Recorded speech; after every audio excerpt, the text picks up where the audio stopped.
नमस्कार, विकास समाचारमध्ये आपले स्वागत। वांद्रे येथे वेगवान ऑटोने पादचाऱ्यांना चिरडल्याने एक ठार आणि एक जखमी। मुंबई येथील वांद्रे येथे सोमवारी भरधाव वेगाने येणाऱ्या ऑटो रिक्षाने धडक दिल्याने एका पादचाऱ्याला आपला जीव गमवावा लागला आहे, तर एक जण जखमी झाल्याची माहिती समोर आली आहे। घटनास्थळाजवळील सीसीटीव्ही फुटेजमध्ये ही घटना कॅप्चर करण्यात आली आहे, ज्यामध्ये दोन व्यक्ती रस्त्यावरून चालत असताना ऑटो रिक्षाने अचानक धडक दिल्याचे दिसत आहे। मिळालेल्या माहितीनुसार स्थानिक लोक मदतीसाठी धावत गेले, परंतु एका पादचाऱ्याला वाचवता आले नाही, त्यांना मृत घोषित करण्यात आले।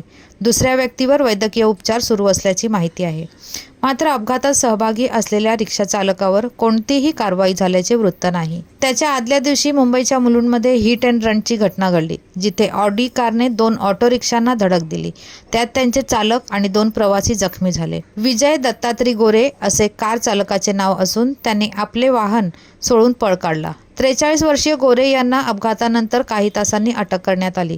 अपघातानंतर पोलिसांनी जखमींना रुग्णालयात दाखल केले आणि घटनास्थळाची पाहणी करण्यास सुरुवात केली। त्यांनी सुगावासाठी परिसरातील सीसीटीव्ही फुटेजचे पुनरावलोकन केले। सोडलेल्या ऑडीमध्ये अधिकाऱ्यांना एक मोबाईल फोन सापडला, ज्याने गंभीर माहिती दिली।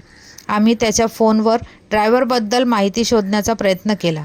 आम्ही वाहनाच्या नोंदणीचे तपशील देखील तपासले आणि मालाडमध्ये एक स्थान सापडले, जिथे एक टीम पाठवण्यात आली होती, असे एका अधिकाऱ्यांनी सांगितले। धन्यवाद। वसईहून मी शहनाज शेख, विकास समाचार। चॅनलला लाईक, शेअर, सबस्क्राईब जरूर करा।